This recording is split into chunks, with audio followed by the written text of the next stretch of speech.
Hello everyone, welcome to the channel Study Desk. Today in this video we are going to see the question onwards of Unit 1 Advertising Semester 6. So question number 14 तक हमने पिछले video में देखा था. Question number 15 है distinguish between target audience and target market. देखिए इन दोनों में ज़्यादा डिफरेंस नहीं होता, दोनों सेम ही होते हैं, बट स्टिल जो टारगेट ऑडियंस है वो बेसिकली वो लोग होते हैं जिनको जो एडवर्टीज़मेंट एजेंसी होती है वो एक मैसेज प्रोवाइड करती है और उस मैसेज के अंदर वो अपने प्रोडक्ट और सर्विस से रिलेटेड जितने भी की एडवांटेज और बेनिफिट्स हैं वो उस टारगेट ऑडियंस तक पहुंचाती है, राइट. इस टारगेट ऑडियंस के अंदर आपके कंपनी के खुद के एम्प्लॉयज़ आ सकते हैं. जैसे फॉर एग्जांपल ट्रायल के लिए आपने खुद की कंपनी के एम्प्लॉयज़ को ही अपना प्रोडक्ट पकड़ा दिया कि यूज़ करके देखिए. सोसाइटी आ सकती है, मीडिया ऑफिशियल्स आ सकते हैं और कोई भी डिफरेंट ग्रुप्स आ सकते हैं, राइट. और ये जो टारगेट ऑडियंस होती है इसके अंदर इतनी सिग्निफिकेंट पोटेंशियल होती है रिस्पॉन्ड करने की. देखिए हम जैसे लोग क्या करते हैं, प्रोडक्ट खरीदते हैं और यूज़ करते हैं, अच्छा लगता है तो दोबारा खरीदते हैं, but we never give any feedback और we never give any respond to the business itself. लेकिन ये जो लोग होते हैं ये बहुत एक्टिव यूज़र्स होते हैं, ये उस प्रोडक्ट को यूज़ करते हैं और प्लस उसको रिस्पॉन्ड भी देते हैं कंपनी को. और ऐसे ही कंपनी को कस्टमर चाहिए जो टाइम टू टाइम इम्प्रूवमेंट के लिए कुछ फीडबैक ज़रूर प्रोवाइड करें. ये जो ग्रुप होता है, this group being the intended audience is usually targeted through particular marketing communication channels like advertising. और जैसे ही कंपनी को इस ग्रुप के बारे में या इस टारगेट ऑडियंस के बारे में पता चलता है वो with the help of marketing communication जैसे एडवर्टीजिंग हो गया उसके ज़रिए उन कस्टमर के साथ एक पॉजिटिव इंट्रैक्शन करते हैं. जिस पॉजिटिव इंट्रैक्शन के अंदर वो अपने ब्रांड की ही तारीफ़ कर रहे होते हैं कि हमारा ब्रांड ऐसा है, हमारे ब्रांड के अंदर ये क्वालिटी है, आप उसको खरीदिए. बेसिकली इन्फ्लुएंस करने के लिए ही एडवर्टीजिंग के साथ कस्टमर को इंटरेक्ट कराया जाता है.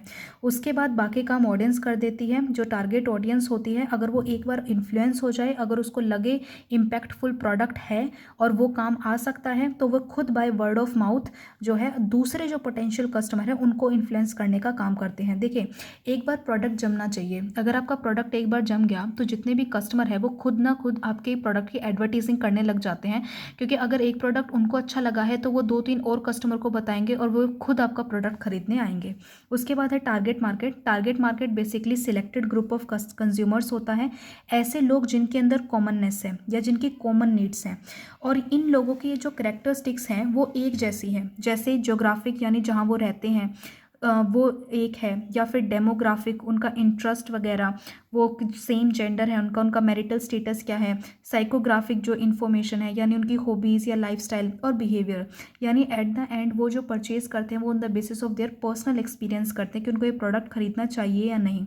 तो ऐसे लोग जिनकी ये चारों जो कैरेक्टरिस्टिक्स हैं ये कॉमन हो तो ऐसे जो लोग होते हैं उनको सिलेक्टेड ग्रुप ऑफ कंज्यूमर उनको टारगेट मार्केट बोला जाता है, राइट. उसके बाद जैसे ही कंपनी को अपनी टारगेट मार्केट दिखती है इन 4 सेम कैरेक्टरिस्टिक्स के साथ, कॉमननेस के साथ, तो वो उनको उनके प्रोडक्ट सर्विस और मार्केटिंग एक्टिविटीज़ के ज़रिए उनको परसुएड करने की कोशिश करते हैं, यानी उनको इन्फ्लुएंस करते हैं कि वो उनके प्रोडक्ट और सर्विस को बाय करें यानी खरीद लें, राइट.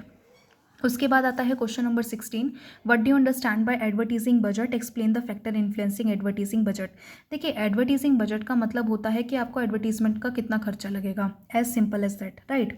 एडवर्टीजमेंट बजट बेसिकली वो पैसा होता है जो बिजनेस यूज़ करता है मार्केटिंग ऑब्जेक्टिव को फुलफिल करने के लिए, कि क्या एडवर्टीजमेंट करना है, किन मीडियाज़ के द्वारा कंज्यूमर तक पहुँचाना है और बाद में उनका जो फीडबैक मिलेगा उससे एडवर्टीजमेंट में क्या जो है क्वालिटी या उसकी क्या इंप्रूव करनी है, तो वो सारी चीज़ें जो है एडवर्टीजमेंट बजट के अंदर कंप्लीट होती हैं.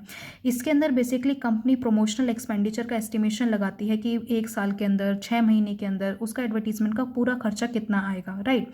एडवर्टीजमेंट बजट बेसिकली पैसा होता है जो कंपनी रिजर्व या प्रोविज़न बेसिकली वो अमाउंट होता है जो कंपनी कलेक्ट करके रखती है फॉर द लेटर स्टेज, कि इन फ्यूचर जो खर्चा होगा उसमें अगर वो अमाउंट यूज़ करें. अब वो खर्चा कोई भी हो सकता है, जैसे यहाँ पे हम एडवर्टीजिंग पढ़ रहे हैं तो बेसिकली हम मार्केटिंग ऑब्जेक्टिव की बात करेंगे, राइट.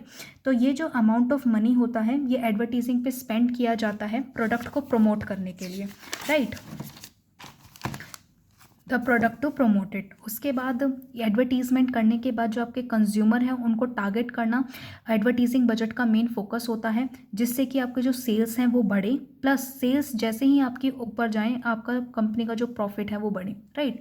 तो एडवर्टीजमेंट बजट कुछ नहीं होता, एडवर्टीजमेंट बजट बेसिकली एक एक्सपेंडिचर फॉर्म होती है जो कंपनी स्पेंड करती है on advertisement to influence a large number of audience at one time. लेकिन देखिए एडवर्टीजमेंट बजट को डिसाइड करने से पहले फेवरेबल और अनफेवरेबल मार्केट कंडीशन देख लेनी चाहिए। For example frequency of the advertisement, सबसे पहले आपको अपना एडवर्टीजमेंट टीवी पे, रेडियो पे, न्यूज़पेपर में कितनी बार दिखाना है, राइट। देखो अब वो टीवी में अगर एक एडवर्टीजमेंट बार बार आए तो एक बार तो वो इम्पैक्ट डालता ही है। तो अगर आपको अपना number of time of advertisement बढ़ाना है ना, मतलब बहुत बार अपनी ऐड को दिखाना है, तो उसके लिए आपको अपना एडवर्टीजमेंट बजट इंक्रीज करना पड़ेगा, राइट। दूसरा है कंपटीशन एंड क्लटर। अब देखिए आप इकलौते तो है नहीं जो अपना टीवी में ऐड दिखा रहे हैं, there are a lot of competitors also, तो उनके एड्स भी होंगे, तो इससे बहुत ज़्यादा क्लटर यानी बहुत ज़्यादा कॉम्पिटिशन हो जाता है। और अगर आपको अपना ऐड ज़्यादा दिखाना है, राइट, या अपने ऐड की वैल्यू ज़्यादा बढ़ानी है, तो उसके लिए आपको एडवर्टीजमेंट एजेंसी को ज़्यादा पैसे देने पड़ेंगे और उसके लिए आपको एडवर्टीजिंग बजट जो है इंक्रीज करना पड़ेगा। थर्ड है मार्केट शेयर। मार्केट शेयर मतलब कि आपके प्रोडक्ट ने जगह बनाई या नहीं। देखिए बहुत सारे एग्जिस्टिंग कॉम्पिटिटर्स हैं, अगर आपका न्यू प्रोडक्ट है, राइट, और अगर आपको मार्केट में जगह बनानी है तो उसके लिए आपको ज़्यादा एडवर्टीजमेंट बजट की नीड है, क्योंकि आप अपने प्रोडक्ट से कैसे जगह बनाओगे, जब आप अपने प्रोडक्ट में क्वालिटी, एक यूनिकनेस, डिमांड और एक कैची एडवर्टीजमेंट की हेल्प लोगे, राइट। उसके बाद है प्रोडक्ट लाइफ साइकिल स्टेज। देखिए अगर आपका कंपनी न्यू है, आपका जो प्रोडक्ट है वो भी इंट्रोडक्टरी स्टेज में है, यानी लोग उसके बारे में ज़्यादा जानते नहीं हैं, तो आपको देखो बजट हाई रखना ही पड़ेगा, क्योंकि जो एग्जिस्टिंग प्लेयर है ना उनका प्रोडक्ट ऑलरेडी ब्रांड बन चुका है और उनसे compete करने के लिए you need higher budget, right. उसके बाद है कंपनी सिचुएशन। देखिए एडवर्टीजमेंट जो है ना कंपनी सिचुएशन पे भी डिपेंड करता है।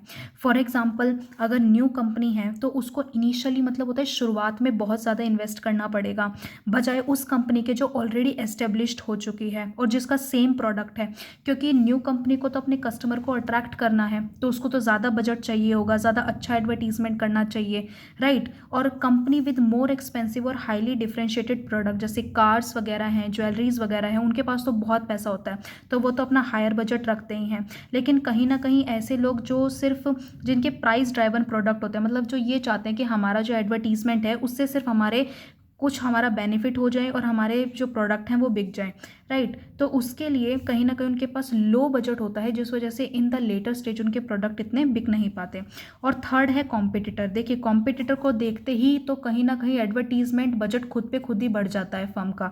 वो कॉम्पिटिटर को देखते हैं, उनका एडवर्टीजमेंट कितना अच्छा, उनके प्रोडक्ट की क्वालिटी कितनी अच्छी, तो वो ऑटोमेटिकली जो बिजनेस है उसके अंदर मोटिवेशन आती है और वो अपने एडवर्टीजमेंट बजट को हाई कर देते हैं, जिससे कि ज़्यादा से ज़्यादा जो लोग हैं वो कॉम्पिटिटर से हट के उनके प्रोडक्ट की तरफ आएँ और ज़्यादा से ज़्यादा उनके प्रोडक्ट को खरीदें, राइट। तो इतने 5 पॉइंट बहुत हैं। उसके बाद है क्वेश्चन नंबर 17। देखिए explain how stages in the product life cycle influence the advertisement budget. मतलब कि अगर प्रोडक्ट नया है, नए से थोड़ा पुराना होता है और पुराना होता है, तो उससे एडवर्टीजमेंट बजट पे कैसे जो है प्रभाव पड़ता है। देखो इंट्रोडक्शन स्टेज आप खुद बताइए, अगर प्रोडक्ट के बारे में कोई जानता नहीं है, राइट, प्रोडक्ट का यूज़ क्या है, तो सबसे पहले तो आपको बहुत हायर एडवर्टीजमेंट बजट रखना चाहिए, जिससे कि आप अच्छी एडवर्टीजिंग के जरिए लोगों को अपनी तरफ आकर्षित कर सकें। तो यही है कि new product typically receive large advertisement budget to build awareness for early adopters and trade, कि एक बार शुरुआत में लोग आपके प्रोडक्ट की तरफ आएँ और उसको अडॉप्ट करें, तो इसके लिए आपको हाई एडवर्टीजमेंट बजट रखना चाहिए। सेकंड है ग्रोथ स्टेज। जैसे जैसे आपके प्रोडक्ट की अवेयरनेस लोगों तक पहुंचेगी तो इस स्टेज में लोग आपके प्रोडक्ट को खुद ट्रायल करके देखेंगे और उसकी जो सेल्स है वो धीरे धीरे बढ़ेगी। लेकिन यहाँ पे भी आपको अपना एडवर्टीजमेंट बजट जो है ज़्यादा ही रखना, आपको कम नहीं करना।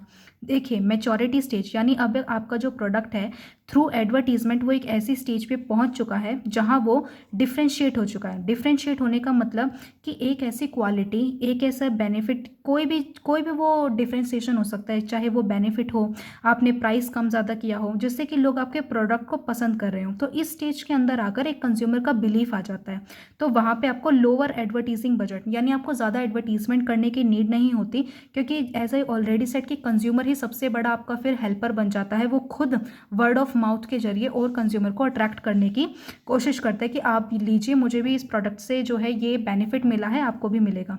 डिक्लाइनिंग स्टेज के अंदर मतलब जब आपका प्रोडक्ट जो है बहुत पुराना हो जाता है या फिर आपके प्रोडक्ट को लोग अब बहुत ज़्यादा यूज़ कर रहे हैं, तो इस स्टेज के अंदर आपको सिर्फ इस लेवल तक अपना बजट रखना है कि आपके जो लॉयल कस्टमर है ना वो ना जाए, राइट। मतलब आपको एडवर्टीजिंग बिल्कुल बंद नहीं करना है, इतना आपको एक्सपेंडिचर तो बचाना ही है एडवर्टीजमेंट के लिए कि उसके ज़रिए जो आपके ऐसे कस्टमर हैं जो रेगुलरली आपके प्रोडक्ट को परचेज कर रहे हैं वो आपके प्रोडक्ट से हट के किसी दूसरे अल्टरनेटिव या दूसरे सब्सटीट्यूट के पास ना जाएं। Okay, thank you.